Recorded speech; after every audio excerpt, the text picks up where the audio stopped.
Manager சைடில் பார்த்தீங்கன்னா 2 பேர் இருக்கு. ஓனர் சைட்லேருந்து ஒரு பட்டப்பேர் வச்சிருக்கோம். எங்க சைட்லேருந்து ஒரு பட்டப்பேர் வச்சிருக்கோம். ஆ. ஆமாவாயன், அண்டாவாயன். ரெண்டுமே வேற கான்ட்ராஸ்டா இருக்கே டேஸ்ட். அது ஒண்ணுமே இல்லை சார். அந்த ஸ்பீட் கால்குலேஷன் தான். ஓனர் சைட்லேருந்து பேசும்போது சார் சொல்லுங்க சார், சொல்லுங்க சார், சொல்லுங்க சார் இப்படின்னு பேசுவார்.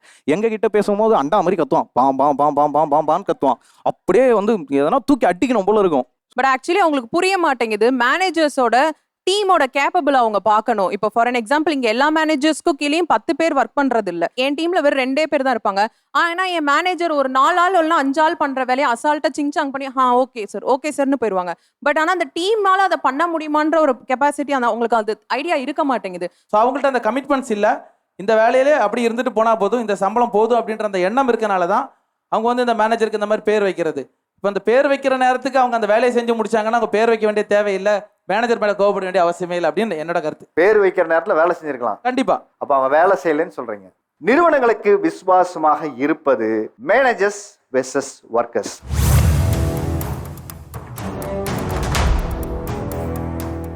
அதாவது ஒர்க்கர்ஸ் கிட்டே முதல்ல ஆரம்பிக்கலாம்னு நினைக்கிறேன். ஏன்னா இன்னைக்கு ஒர்க்கராக இருக்கவங்க தான் எல்லாரும் மேனேஜராகி முதலாளியாகி ஒரு பெரிய நிறுவனங்களுக்கு போயிருக்காங்க. நம்ம எல்லாரும் ஒவ்வொரு கம்பெனியில் வேலை பார்த்துட்டு இருப்போம். நமக்கு மேலதிகாரி மேலே நமக்கு எப்பவுமே ஒரு அன்பும் காதலும் ஒரு இடத்துல இருக்கும்.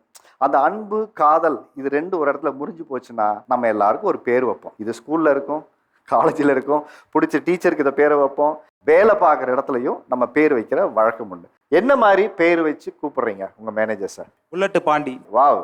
ஒரு வேலையே இல்லைனாலும் அவங்க வர டைம்ல ஒர்க் பண்ணி தான் ஆகணும். அதனால மாஸ்டர் வந்துடாட்டா கம்பத்து சுத்துங்களே அப்படின்ற மாதிரி. ஓகே, நீங்க எந்த நிறுவனத்தில் வேலை செய்றீங்க? வேணாமா? புல்லட் பாண்டின்னு யாருன்னு கண்டுபிடிச்சிருவாங்களா? நீங்க உங்களை பார்த்து புல்லட் பாண்டின்னு சொன்னாலே நீங்க யாரை சொல்லியிருக்கீங்கன்னு தெரியுமே. ஓகே, பூமர்னு கூப்பிடுவோம். அவங்க ஜென்சியா இருந்தாலும் சரி, மில்லேனியல்ஸா இருந்தாலும் சரி, பட் ஸ்டில் அவங்களோட தாட் ப்ராசஸ் சம்டைம்ஸ் பூமர் அந்த தாட்க்கு போயிடும். இப்போ ஃபார் அன் எக்ஸாம்பிள் ஜென்சி டேர்ம்ல ஐடிகே ஐ டோன்ட் நோ அப்படின்னு சொன்னா என்ன ஐடிகே அப்படின்வாங்க. ஐ டோன்ட் நோ சொன்னா ஐ டோன்ட் நோ உனக்கு தெரியலன்னா அப்புறம் ஏமா ஐடிகே யூஸ் பண்ண அப்படின்வாங்க. என் மேனேஜர் சைடில் பார்த்தீங்கன்னா 2 பேர் இருக்கு. ஓனர் சைட்லேருந்து ஒரு பட்டப்பேர் வச்சிருக்கோம். எங்க சைட்லேருந்து ஒரு பட்டப்பேர் வச்சிருக்கோம். ஆமாவாயன், அண்டாவாயன். ரெண்டுமே வேற கான்ட்ராஸ்டா இருக்கே டேஸ்ட். அது ஒண்ணுமே இல்லை சார். அந்த ஸ்பீட் கால்குலேஷன் தான். ஓனர் சைட்லேருந்து பேசும்போது சார் சொல்லுங்க சார், சொல்லுங்க சார், சொல்லுங்க சார் இப்படின்னு பேசுவார். எங்க கிட்ட பேசும்போது அண்டா மாதிரி கத்துவான். பாம் பாம் பாம் பாம் பாம் பாம் பான்னு கத்துவான். அப்படியே வந்து எதனா தூக்கி அடிக்கணும் போல இருக்கும். ஸோ பல பேர் வைக்கலாம். இது 2 செல்ல பேர். பெரியப்பான்னு கூப்பிடுவோம். அது ஏன்னா ஃபேமிலிஸில் கூட பார்த்தீங்கன்னா பெரியப்பா வந்தால் கொஞ்சம் ஸ்ட்ரிக்டாக இருப்பார். ஏதாவது ஒன்று சொல்லிட்டே இருப்பார். ஸோ அதே மாதிரி தான் டீம்லேயும் மேனேஜர்ஸ் வந்து பெரியப்பா. நான் வேலை பார்க்குற கம்பெனியில் வந்து மீட்டிங் மணி அப்படின்னு கூப்பிடுவோம். ஏன்னா காலையில் அப்போ தான் வருவோம். வந்தனையும் can we have a call, can we have a quick call. அந்த குவிக் கால் எவ்வளோ இருக்கும் தெரியுமா? குவிக் கால்னா என்ன, ஒரு 2 நிமிஷம் இருக்கலாம். அவர் பேசுவார் அரை மணி நேரம், அவர் மட்டும். அங்கே பின்னாடி எங்களோட டீம் எல்லாம் கூப்பிடுவாங்க, ஏங்க உங்கள் சப்போர்ட் தேவை, உங்கள் சப்போர்ட் தேவைன்னு இருக்கும். அங்கே அவர் பேசிக்கிட்டே இருப்பார். அது அரை மணி நேரம் ஆகும், 3/4 மணி நேரம், ஒரு 2 மணி நேரம் போயிருக்கு. அவர் எப்போ கூப்பிட்டாலும் அங்கே இருக்கிற எல்லா டீமும் அவங்கவுங்களுக்கு எனக்கு வேலை இருக்குது, நாங்கள் அப்புறமேல் வரோம் அப்படின்னு போயிடுவாங்க. அதனாலே ஒரு பேர் மீட்டிங் மணி. ஓகே, சொல்லுங்க உங்க மேனேஜர்ஸ் என்ன மாதிரி பட்ட பேர் வச்சு கூப்பிடுறீங்க? இதுக்கு முன்னாடி கம்பெனில டைம் சேஞ்சர்னு பேர் வச்சிருந்தோம். ஓகே, நேரத்துக்கு ஏற்ற மாதிரி அவர் வார்த்தையை மாத்திக்குவாரு. நம்ம ஒன்று பேச போனோம்னா அது வரைக்கும் ஒருத்தவங்கிட்ட ஒன்று பேசிட்டு இருப்பாங்க. இப்போ நான் போய் பேசினோன்னே அந்த இடத்துக்கு ஏற்ற மாதிரி அப்படியே மாத்துவாரு. யாரா இவர் எங்கடா இருந்தார் இத்தனை நாள் அப்படிங்கிற மாதிரி அவரை பார்க்க தோணும். ஓ, நான் அடிக்கடி உங்களை ஷிஃப்ட் டைம் சேஞ்ச் பண்ணனால டைம் சேஞ்ச் வச்சிருக்கணும்னு நினைச்சேன். இல்ல, ஓகே. ப்ரெஷர் மேனுன்னு பேர் வைப்பேன் சார். குக்கர்ல எப்படி விசில் கண்டினியூவா இருந்துக்குமோ அந்த மாதிரி. இப்போ இந்த ஒரு வேலை கொடுத்துட்டாருன்னா முடிச்சிட்டியா, இருங்க சார் செஞ்சுட்டு இருக்கேன், மறுபடியும் முடிச்சிட்டியா, இருங்க சார் ஒரு 5 மினிட்ஸ் கொடுங்க சார், மறுபடியும் முடிச்சிட்டியா, அந்த மாதிரி ப்ரெஷர் மேன். நாங்கள் ரப்பர் வாயனை வச்சிருக்கோம் சார். எங்கள் கம்பெனி ரப்பர் கம்பெனி அது. ஓகே, அந்த மேனேஜர் எப்போதாலும் ரப்பர் வந்து எப்படி பண்ணுமோ அதே மாதிரி பேசிக்கிட்டே இருப்பார். எது நம்ம சொல்கிறத அவர் கேட்கவே மாட்டார். எங்கள் ஆஃபீஸில் வந்து நாங்கள் பார்த்தீங்கன்னா மேனேஜரை வந்து வெண்டைக்காய் குழம்புன்னுவோம். வெண்டைக்காய் குழம்பு, இது என்ன காம்பினேஷன்? ஏன்னா அவர் ஏதாவது ஒர்க்கு சொல்ல வருவார், நம்ம ஏதாவது திருப்பி பேசி அவரே குழப்பி அமுச்சு விட்ருவோம். அந்த வெண்டைக்காய் வழவழன்னு ஆன மாதிரி. அதனால வந்து வெண்டைக்காய் குழம்புன்னு கூப்பிடுவோம். சொல்லுங்கம்மா, நீங்க என்ன பட்ட பேர் வச்சு கூப்பிடுறீங்க? நான் இல்லை, என் டீம்ல மோஸ்டா என்னோட மேனேஜர் எப்படி சொல்லனா மண்டை கசாயம் அப்படின்னு சொல்லுவோம். மண்டை கசாயம். ஒரு வேலை கொடுத்துருவாரு, அந்த வேலையை வந்து பார்க்க விடணும். முடிச்சிட்டியா முடிச்சிட்டியா, இதை இப்படி பண்ணு நல்லா வரும், அதை அப்படி பண்ணு நல்லா வரும். மண்டை சூடாகும். நான் பண்ணுறேன் ப்ரோ, என்னை பண்ண விடுங்க, நான் பண்ணி முடிச்சு உங்களுக்கு கம்ப்ளீட் பண்ணுறேன்னு சொன்னா இல்லை, இதுக்கு மேலே டாஸ்க் கொடுத்துட்டே இருப்பாரு. ஸோ மண்டை கசாயம்னு சொல்லுவேன் நான். மண்டை கசாயம். மேலே கொடுங்க. சொல்லுங்க சார், நீங்க எப்படி கூப்பிடுறீங்க? நாங்கள் வந்து ஆக்சுவலாக மிஸ்டர் மார்னிங் கூப்பிடுவோம் சார். Mister morning. மார்னிங் ஆக்சுவலாக வந்து நாங்களாம் தூங்கிட்டு இருப்போம் காலையில் 3 மணிக்கு.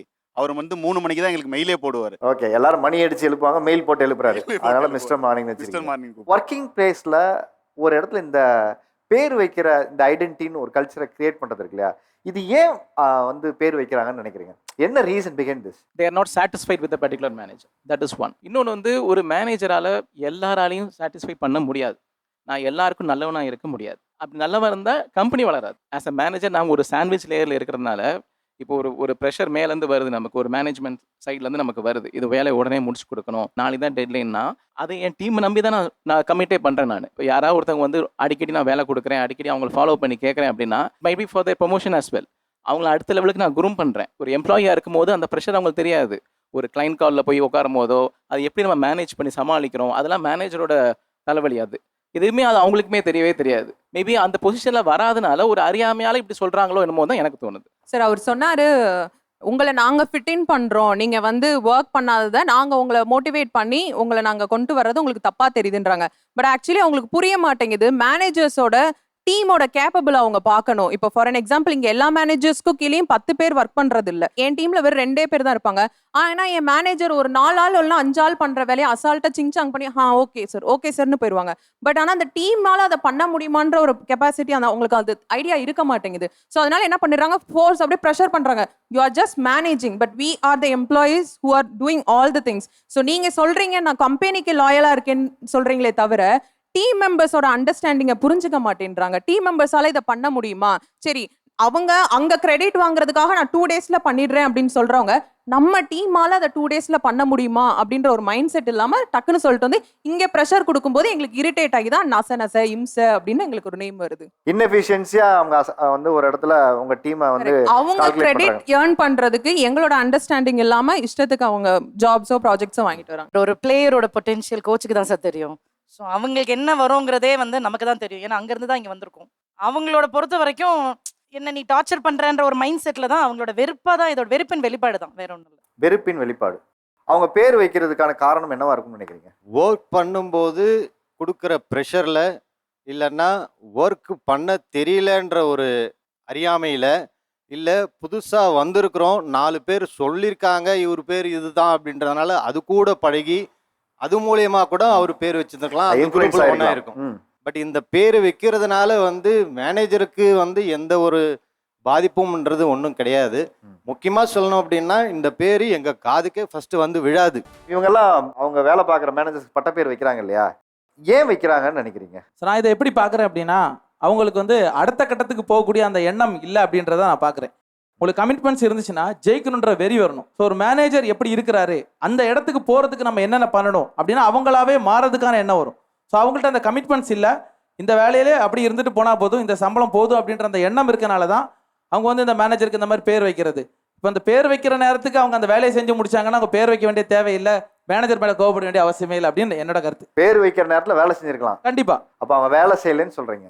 மேபி பேர் வைக்கிறதுக்கு ரூம் போட்டா சார் யோசிக்க முடியும். போகிற போக்கில் அவங்க பண்ணுற செயல்களாலையும் இதனாலையும் தான் சார் நான் பேரை வச்சுட்டு பேரை வைக்கிறோம். அவ்வளோ டைம் இருக்குது, அதனால தான் பேர் வைக்கிறீங்க. அது எங்களுக்கு டைம் இருக்குதுனால வைக்கல சார், எங்கள் வலி சார், அது வலி ப்ரெஷரில் வைக்கிறோம் சார் அந்த பேரை ஃபஸ்ட்டு. எதுக்காக அவங்க பேர் வைக்கிறாங்க அப்படின்னா அவங்க ஜாலியாக இருக்கணும். அவங்க ஜாலியாக இருக்கிறத தடுத்துட்டாங்க அப்படின்னா அவங்களுக்கு பேர் வைப்பாங்க. அப்படி இல்லைனா அவங்க செய்கிற வேலையை அப்பர் மேனேஜ்மெண்ட்டுக்கு நம்ம ப்ரொஜெக்ட் பண்ணல அப்படின்னா நம்ம வளர்ச்சியை அவன் தடுக்கிறான் அப்படின்னு சொல்லிட்டு அதுக்காக பேர் வைப்பாங்க. வளர்ச்சியை தடுக்கிறாங்க அப்படின்ற ஒரு இது. அதுக்கப்புறம் அவரெல்லாம் சொன்னது எனக்கு ரொம்ப டென்ஷனே ஆயிடுச்சு. அண்டாவாயன் அப்படின்னு எல்லாம் சொன்னது வந்து உருவ கேலி பண்ணுற மாதிரியெல்லாம் இருக்குது.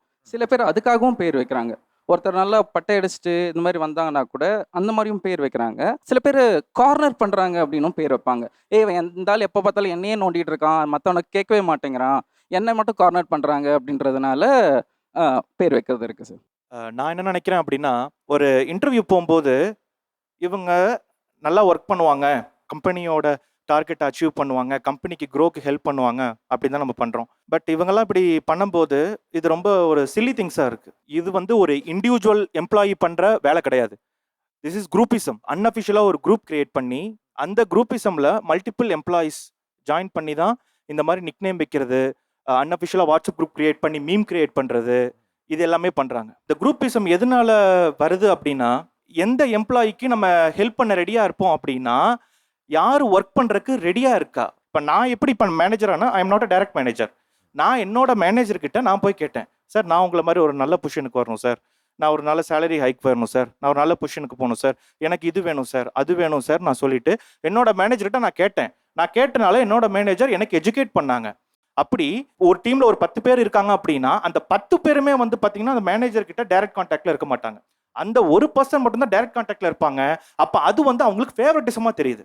அந்த ஒரு பர்சனுக்கு வந்து நம்ம எக்ஸ்ட்ரா எஃபர்ட் போட்டு நம்மளோட டைம் ஸ்பெண்ட் பண்றதுனால அவங்களுக்கு அது ஃபேவரட்டிசமா தெரியுது. இதை பயாஸ் அப்படின்னு சொல்றாங்க. ஓகே, நீங்க அவங்க மட்டும் ஃபேவரா பண்றீங்க, இவங்களுக்கு மட்டும் ஃபேவரா பண்றீங்க. அப்ப எனக்கு 3% ஹைக் போட்டிருக்கீங்க, எனக்கு 5% ஹைக் போட்டிருக்கீங்க. எல்லாமே வந்து பாத்தீங்கன்னா ஈச் அண்ட் எவ்ரிபடியோட பர்ஃபார்மன்ஸை பேஸ் பண்ணி தான் இருக்கு. அதை அவங்க புரிஞ்சுக்க மாட்டேங்கிறாங்க.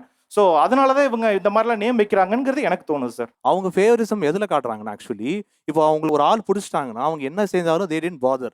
பிடிக்கலனா அது எப்படிலாம் அவங்களை கார்னர் பண்ணி டாமினேட் பண்ணலாம், எப்படி அவங்களை 4 பேர் முன்னாடி கார்னர் பண்ணுறது தான் அவங்களுக்கு point of view. For example previous ஆஃபீஸில் ப்ரோக்ராம்ஸ் ரிப்போர்ட் ஒன்று இருக்குது சார். ஆக்சுவலி அது ஒரு சாஃப்ட்வேர். 9 hours ஒர்க்கிங் ஹவர்ஸ், ஓகேங்களா? நீங்கள் 9 hours ஒர்க்கிங் ஹவர்ஸ், 8 hours நீங்கள் ப்ரொடக்டிவாக சிஸ்டமில் உட்காரணும். அது நீங்கள் ஒரு 5 minutes 10 minutes நீங்கள் அப்படி இப்படி அசைஞ்சா கூட சிஸ்டமில் காட்டிடும். 5 minutes 10 minutes ஏன் எங்கே போனீங்க அப்படின்னு சொல்லிட்டு சிஸ்டம் காட்டும். ஸோ நான் என்னோட பாயிண்ட் ஆஃப் வியூவில் பார்த்தீங்கன்னா 9 o'clock வந்து லாகின் பண்ணணும். Actually 9 to 9:15 login. அதுக்கு மேலே நீங்கள் பண்ணீங்கன்னா ஆப்சன்ஸ். இன்னொரு விஷயம் என்னன்னா லாக் அவுட் டைம்ஸ் 5 o'clock 5:30 நம்ம ஷார்ப்பாக லாக் அவுட் பண்ணணும். 1 hour தான் பிரேக் எடுக்கணும். ஸோ இதுதான் எங்களோட ஸ்கெட்யூல். நிறைய பேர் பார்த்துருக்கோம் 10:30 11:30 வருவாங்க, 3 மணி நேரம் பிரேக் எடுப்பாங்க, லீவு நிறைய எடுப்பாங்க இன்கேஸ், அப்புறம் சீக்கிரமாக வீட்டுக்கு போயிடுவாங்க. ஸோ இதெல்லாம் வந்து நடக்கும்போது அவங்க எதுவுமே கொஸ்டின் பண்ண மாட்டாங்க. பட் இன்கேஸ் நம்ம ஏதாவது ஒரு சின்ன எரரோ எஸ்கலேஷன் பண்ணால் அது 4 பேர் முன்னாடி மீட்டிங்கில் வச்சு பாயிண்ட் அவுட் பண்ணி இது ஏன் இப்படி பண்ணுற, இது கூட உனக்கு தெரியாது அப்படின்னு அந்த ஃபேவரிசம் அங்கே ரைஸ் ஆகுது. அதை பற்றி ஏன் அவங்க யாருமே எக்ஸ்போஸ் பண்ண மாட்டாங்க? நீங்கள் வந்து 4 hours இந்த 5 minutes விட்டு போகிறது இது எல்லாமே என் ஒய்ஃப்க்கும் அது ப்ரோஹான்ஸ் இருக்குது. இதுக்கு முன்னாடி அவன் வந்து 7 மணி நேரம் வரதுக்கு ரொம்ப கஷ்டமாக இருக்குப்பா அப்படின்னு சொன்னான். இப்போ டீம் லீட் பொசிஷன் போனான். இப்போ அந்த ப்ரோஹான்ஸ் பார்க்குறதே கிடையாது. அசால்ட்டாக எனக்கு 9 மணி நேரம் வந்துடுதுப்பா அப்படின்றாங்க. ஸ்ட்ரிக்ட்டுன்னு ஒன்று சொல்கிறீங்கல்ல, நீங்கள் இது இந்த டைம் 5 நிமிஷம் டைம் பார்க்குறாங்க இதுன்றலாம், அதெல்லாம் கடமை ப்ரோ, ஓகேங்களா? உங்களுக்கு ரெஸ்பான்சிபிலிட்டின்னு ஒன்று இருக்குது. கடமை எல்லாருக்குமே பார்க்கணும்ல ப்ரோ, அது எப்படி ஒரு சில பேருக்கு மட்டும் பார்க்குறது? நான் சொல்கிறேன் கரெக்டாக நீங்கள் 9 to 6 வந்தீங்கன்னு வச்சுக்கோங்களேன், யாரும் உங்களை பாதர் பண்ண மாட்டாங்க. இப்போ என்ன பிரச்சனை இருக்குன்னா 9 to 6 ஒர்க்குங்க, நீங்கள் ஒர்க் பண்ணாமல் போயிடுங்க. 9 to 6ல் 5 hours தான் உங்களுக்கான ஒர்க் இருக்கா, அந்த 5 hoursக்கான ஒர்க்கை கரெக்டாக பண்ணி கொடுத்துட்டீங்கன்னா உங்களை பாதர் பண்ண மாட்டாங்க. இங்கே பிரச்சனை எங்கே நடக்குது அப்படின்னா நீங்கள் இதெல்லாம் கரெக்டுன்றது எல்லாத்தையும் ஸ்ட்ரிக்ட்டுன்னு மாற்றுறீங்க, உங்கள் ரெஸ்பான்சிபிலிட்டியை ஸ்ட்ரிக்ட்டுன்னு மாற்றுறீங்க. இப்போ இவர் என்ன சொல்கிறாருன்னா, நீங்கள் ஒரு இடத்துல கரெக்டாக ஆஃபீஸ்க்கு வர்றது 9 to 6 ஆர் 9 to 5 அப்படின்னா இட்ஸ் ஆல் மேண்டேட்டி. ஒரு ஸ்கூலுக்கு வேலைக்கு போகிற இடங்கள்ல நேரத்தை ஃபிக்ஸ் பண்ணுறதை இந்த நேரம் அங்கே கொடுக்க வேண்டிய நேரங்கிறதுனால தான் டைம் ஷெட்யூல் வச்சுருக்காங்க. கம்பெனிக்குன்னு ஒரு ரூல்ஸ் அண்ட் ரெகுலேஷன் இருக்குது, அதை ஃபாலோ பண்ண சொன்னால் அது எப்படி மேனேஜர் ஸ்ட்ரிக்டாக இருக்காருன்னு நீங்கள் சொல்ல முடியும்னு சிம்பிளாக கேள்வி கேட்குறாங்க. அதுக்கு பதில் சொல்லுங்கள். டைமிங்க்கு வர மாட்டீங்க, ஒரு 5 நிமிஷம் 10 நிமிஷம் லேட்டாக வரீங்க அப்படின்னு சொல்கிறாங்க. ஆனால் இவங்க விடுறது டைமுக்கு விடுறாங்களா? இப்போ 9:30 to 5:30 அந்த மாதிரி ஆஃபீஸ்னா, நான் வந்து விமன் சார், நான் வந்து 9:30 நைட்டு 9:30 வரலும் போயிருக்கேன். டேலியாவில் உட்காந்து பண்ணிட்டு தான் போகணும். இருக்கிறது 2 பேர், 2 விமன் 1 மென்னு. டேலியாவில் நீங்கள் உட்காந்து பண்ணிட்டு தான் போகணும். ஒரு லேடிஸ்க்கு எவ்வளோ ப்ரெஷர் இருக்கும், எவ்வளோ ஒர்க் இருக்கும், வீட்டை மேனேஜ் பண்ணணும், அவங்க ஆஃபீஸை மேனேஜ் பண்ணணும். அவங்க சுச்சுவேஷனும் புரிஞ்சுக்கிட்டு அதுக்கேற்ற மாதிரி நடந்தால் அவங்க நம்ம ஒர்க் பண்ண மாட்டோம்னு சொல்ல சார், நாங்கள் ஒர்க் பண்ணிட்டு தான் இருக்கிறோம். நீங்கள் என்ன கொடுத்தாலும் நாங்கள் ஒர்க் பண்ணிட்டு தான் இருக்கிறோம். நீங்கள் ஆனால் வந்து நாங்கள் அந்த ஒர்க்கை முடிச்சிட்டா ஓகேப்பா பண்ணிட்டாங்கப்பா அவ்வளோதான்ப்பா அந்த மாதிரி போயிடுறாங்க சார்.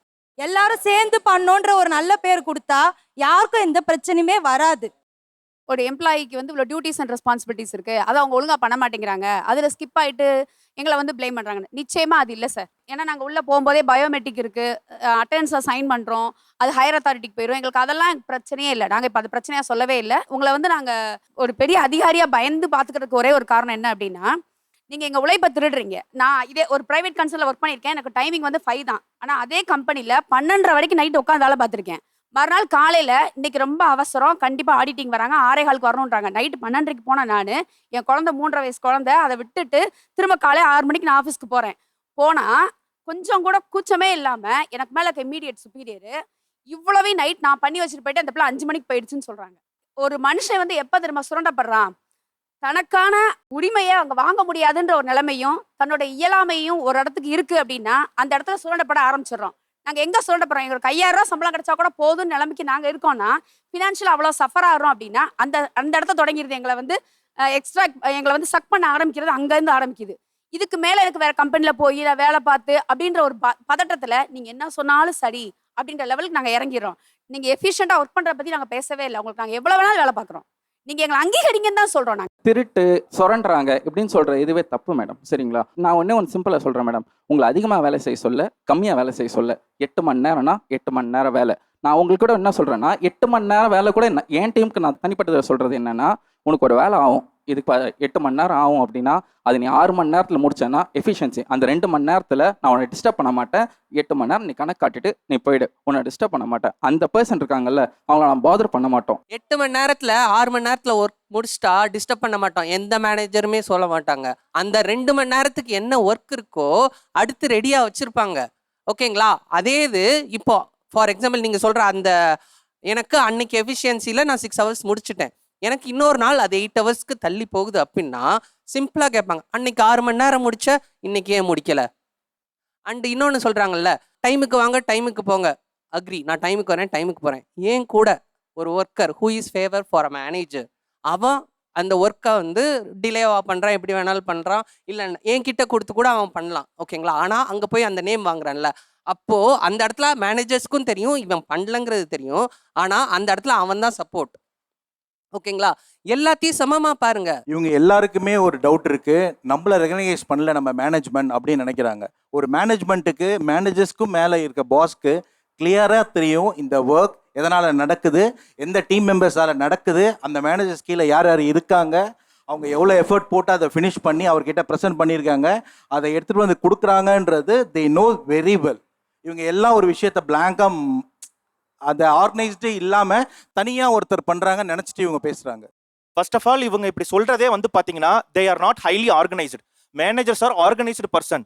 இப்போ நிறைய ஒர்க் கொடுக்குறாங்கன்னு சொல்றாங்கல்ல, ஒவ்வொருத்தரோட எஃபிஷியன்சி பொறுத்து தான் அவங்களுக்கு வந்து டாஸ்க் அசைன் பண்ணுவாங்க. இப்போ எனக்கு இவ்வளோ டாஸ்க் அசைன் பண்ணியிருக்கீங்க, அவ்வளோ டாஸ்க் அசைன் பண்ணியிருக்கீங்க அப்படின்னா ஃபர்ஸ்ட் வந்து இவ்வளோ டாஸ்க் அசைன் பண்ணியிருக்கீங்க அப்படின்னா ப்ரியாரிட்டைசிங் த டாஸ்க். எந்த டாஸ்க்கை ஃபர்ஸ்ட் முடிக்கணும், எந்த டாஸ்க்கு செகண்ட் முடிக்கணும், எது டெட்லைனு, அதுக்கு பேஸ் பண்ணி தான் ஒர்க் பண்ணணும். ஃபர்ஸ்ட் ஆஃப் ஆல் அவங்களுக்கு ஆர்கனைஸாக இல்லை தெரியல அப்படின்னா ப்ளீஸ் டிரான்ஸ்பரண்ட் யுவர் மேனேஜர். உங்கள் மேனேஜர் கூட டிரான்ஸ்பரண்டாக இருங்க. இப்படி ஆர்கனைஸ்டா இருக்கணும். இந்த டாஸ்க் இவ்வளவு ஒர்க் கொடுத்துருக்கீங்களா, எப்படி முடிக்கும் டேரக்டா அப்பே கேட்டீங்கன்னா தென் அண்ட் அந்த இஷ்யூ அப்பே சார்ட் அவுட் ஆயிருமே. நான் நைட் 12:30 வரைக்கும் ஒர்க் பண்ணேன், 1 o'clock வரைக்கும் ஒர்க் பண்ணேன் அப்படிங்கிறாங்க. You are in the comfort zone, please came out of the comfort zone. இப்போ நீங்க என்ன செஞ்சுட்டு இருக்கீங்களோ, எதை பத்தி செஞ்சுட்டு இருக்கீங்களோ அதுதான் உங்களுக்கு ரிசல்ட் கிடைக்கும். இங்க பாருங்க, அதே மாதிரி longevity is not a loyalty. ஒரு கம்பெனில 5 வருஷமா இருக்கேன், 10 வருஷமா இருக்கேன், அது லாயல்ட்டி கிடையாது. அதே மாதிரி நான் 5 வருஷமா 10 வருஷமா இருக்கேன், நான் தான் இந்த கம்பெனில சீனியர் அப்படிங்கிறதும் லாயல்ட்டி கிடையாது. அதே மாதிரி கம்ஃபர்ட் ஜோன்லயே இருக்கீங்க. இப்போ ஒரு கம்பெனில உங்களுக்கு ரெகக்னேஷன் கிடைக்கல, ஒரு பர்டிகுலர் டைம் பீரியட் இருந்துட்டீங்க அப்படின்னா please come out of your comfort zone. வெளியே வந்து வேற கம்பெனி பாருங்க. என் கம்பெனி நான் 2007 ஜாயின் பண்ணேன். அது வந்து அப்போ வந்து 6 கோடி தான் சேல்ஸ் ஆச்சு. இப்போ 80 கோடி மாதம் சேல்ஸ் ஆகுது. நான் அந்த 16 வருஷமா 2007 இந்த வரைக்கும் ஒர்க் பண்ணியிருக்கேன். அவர் ஈஸியாக சொல்கிறாரு 10 வருஷம் போகல. என் குடும்பம் இருக்குது, நான் ஐடிஐ படிச்சிருக்கிறேன், நான் வேறு கம்பெனிக்கு போய் ஜாயின் பண்ண முடியாது. அந்த கம்பெனியை கோயில் மாதிரி கொண்டாந்துருக்கிறேன்.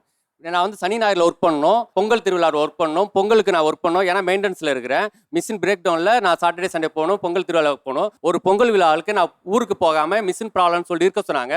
அந்த நேரத்தில் எங்கள் அப்பா வந்து ஆற்றுல தவறி ப்ரெஷரில் மயக்கம் போட்டு விழுந்துட்டாரு. எங்கள் அப்பாவை இழந்திருக்கிறேன் நான். இவர் சொல்கிறார் 10 வருஷம் ஒர்க் பண்ண வேறு கம்பெனிக்கு போன்னு சொல்கிறாரு. அவர் எப்படி சொல்லுவாங்க? என் கம்பெனி நான் வந்து பார்த்து வளர்த்து உருவாக்கியிருக்கிறேன். 2007 இருந்த மேனேஜர்ஸ் இப்போ 2025 ஒரு ஆள் கூட இல்லை. அந்த கம்பெனி வளர்ச்சிக்கு தொழிலாளர் முக்கியமா, மேனேஜர் முக்கியமா? இது வரைக்கும் மேனேஜர்லாம் ஒரு அட்டைப்பூச்சி மாதிரி ஒரு கம்பெனியை உறிஞ்சிட்டு அடுத்த கம்பெனிக்கு போயிட்டு உறிஞ்சிட்டு வந்துடுறதா அவங்களோட வேலையை. என்னைக்கு மேனேஜர் வந்து ஒரு கம்பெனியில் நிரந்தரமா இருந்திருக்காங்க? அந்த இடத்துக்கு ஒரு கம்பெனி உருவாகுற முக்கியமாக காரணம்னா தொழிலாளியும் முதலாளியும் தான் முக்கியம். முதலாளிக்கு சாதகமா இருக்கிறது தொழிலாளி மட்டும் தான். மேனேஜர் என்னைக்கு இருந்திருக்காங்க? நான் அக்செப்ட் பண்ணிக்கிறேன் சார். எம்ப்ளாயி தான் heart of the company. Employee தான் ஹார்ட் ஆஃப் த கம்பெனி. நான் இல்ல சொல்லல. சூப்பர். ஆனா the heart without brain cannot function. Brains are managers. Managers are brain. Managers are thinkers. Employees are doers. Thinker என்ன சொல்றாங்களோ doer அதை செஞ்சுதான் ஆகணும். ஒய் பிகாஸ் நாங்க திங்க் பண்ணி சொல்றது, நாங்க உங்களுக்கு ஒரு டாஸ்க் அசைன் பண்றோம், ஒரு பிளான் கொடுக்குறோம் அப்படின்னா அது ஸ்ட்ராட்டஜிக்கலா தான் உங்களுக்கு அசைன் பண்றோமே தவிர எடுத்தோன்னே அவங்களுக்கு அப்படியே எல்லாத்தையும் உங்களை விட்டுற மாட்டோம். நீங்க வெளில 10 வருஷம் முடிச்சிட்டு நீங்க எப்படி வெளில போனலாம்? நீங்க நல்லா புரிஞ்சுக்கோங்க, உங்க உழைப்புக்கான அங்கீகாரம் கிடைக்கலன்னா அந்த இடத்துல இருந்து நீங்க வெளியே வரணும் ஒரு பர்டிகுலர் பாயிண்ட் ஆஃப் டைம்க்கு மேல. நீங்க எஜுகேஷன் இருக்கிறதுனால நீங்க மேல போலாம், அடுத்த கம்பெனிக்கு போலாம். அதான் சொல்றேனே, நீங்க நிர்வாகத்துக்கு என்னைக்குமே விசுவாசமா இருக்க மாட்டீங்க. இந்த கம்பெனில 5 வருஷம் இருப்பீங்க, 3 வருஷம் இருப்பீங்க, அடுத்த கம்பெனில போயிட்டு உங்க பேச்சுல அக்ரெசிவ் இருக்கு, ரூட்னஸ் இருக்கு. தொழிலாளி தான் ஒரு கம்பெனிக்கு நிரந்தரமா தேவைப்படுவான். மேனேஜர்ன்றதே ஒரு அக்ரிமெண்ட் போட்டு 2 வருஷம் வந்துட்டு இன்னொரு கம்பெனில போறது. இந்த கம்பெனில என்ன பண்ணீங்க? அப்புறம் எதுக்கு சார் கம்பெனி மேனேஜர் ஹையர் பண்ணுது? இப்ப எம்ப்ளாயி, நான் ஹையரார்கி சொல்றேன் பாருங்க, எம்ப்ளாயி, மேனேஜர், சீனியர் மேனேஜருக்கு மேல பிசினஸ் ஹெட்டுக்கு மேல ஃபவுண்டர். எதுக்கு இத்தனை பேர் இருக்காங்க? நீங்க தொழிலாளி அடிமையா வைக்கிறதுக்கு வந்திருக்கீங்க. தொழிலாளி அடிமை ஆக்குற ஒரே ஆள் நீங்க தான். மேனேஜர் எஜமான் மாதிரி இருக்கீங்க சார். இப்ப இவ்வளவு லாயலா இருக்கு சொல்றீங்களா? அப்புறம் எதுக்கு கம்பெனி மேனேஜர் ஹையர் பண்ணுது? ஒரு கம்பெனி எம்ப்ளாயி வச்சு ரன் பண்ணிடலாம்ல. உங்க நிர்வாகம் என்ன தெரியுமா? உங்க நிர்வாகம் வாட்ஸ்அப்ல மட்டும் தான் இருக்கு. நீங்க சொல்லுங்க சார், உங்க கம்பெனி உங்களை வச்சு ரன் பண்ணிருக்காங்கல்ல, எதுக்கு மேனேஜர் ஹையர் பண்ணது நீங்க கேட்டீங்களா இல்லையா? 2007 ஜாயின் பண்ணி 2010 ஒரு இன்கிரிமெண்ட் போடுறாங்க. இப்ப எவ்வளவு தெரியுமா? எங்களுக்கு ஃபர்ஸ்ட் ஜாயின் பண்ண 2007 3500 ரூபாய். அவங்க மேனேஜர்ஸ் இன்கிரிமெண்ட் போட்டது எவ்வளவு தெரியுமா? 200 ரூபாய் ரீசார்ஜ் பண்ற காசு எங்களுக்கு இன்கிரிமெண்ட் போட்டாங்க. அதே ஒரு தொழிற்சங்கம் ஆரம்பிச்சு நான் தொழிலாளர் பிரதிநிதியா 2011 போனேன். அங்க போயிட்டு போராட்டம் பண்ணி அதை அந்த ஒரே வருஷத்துல 4000 ரூபாய் ஆக்கணும். அதுக்கப்புறம் 3 வருஷத்துக்கு 13,500 நாங்க போராடி பெற்றோம். மேனேஜர் என்னைக்கே உழைப்பு எங்களுக்கு இப்ப போராடி நீங்க நிர்வாகத்துக்கு சம்பளம் வாங்கி கொடுத்துருக்கீங்க. நல்லா புரிஞ்சுக்கோங்க, உங்க பர்சனாலிட்டியை நீங்க டெவலப் பண்ணல, அதனாலதான் நீங்க ஒன்னும் எம்ப்ளாயா இருக்கீங்க. அந்த கம்பெனி பாத்தீங்க அப்படின்னா எதுக்கு மேனேஜர் ஹையர் பண்றது? ஒரு கம்பெனி எம்ப்ளாயி வச்சு ரன் பண்ணிக்கலாம்ல. உங்களுக்கு சோப்பு போட்டு சொம்படிச்சா நீங்க மேனேஜர், நாங்க உழைச்சா லேபர். சார் இன்னைக்கு காலகட்டத்துல ஏஐ எல்லாம் வந்துருச்சு சார். நீங்க இன்னும் லெட்டர் காலத்திலே இருந்தா எப்படி சார் டெவலப் ஆகுது? நீங்க பிடிக்கலன்னா வேலையை விட்டு போ. நான் உங்களை கேட்கறேன் சார், உங்களை நீங்க சோக்கு வேணாம் போங்கன்னு சொன்னா போயிருவீங்களா? கோவம் வருமா வராதா? ஒரு மனுஷன் கஷ்டப்பட்டு இந்த இடத்துக்கு வந்திருக்கீங்க. ஒரு மனுஷன் அதே மாதிரி ஒரு எம்ப்ளாய் கஷ்டப்பட்டு அவங்களோட வேலையை 8 மணி நேரம் ஒர்க் பண்ணிட்டு வெளில போகும்போது எக்ஸ்ட்ரா டியூட்டி பார்க்கலாம், வெளியில போடாங்கிறப்ப அப்போ என்ன பண்ணலாம்?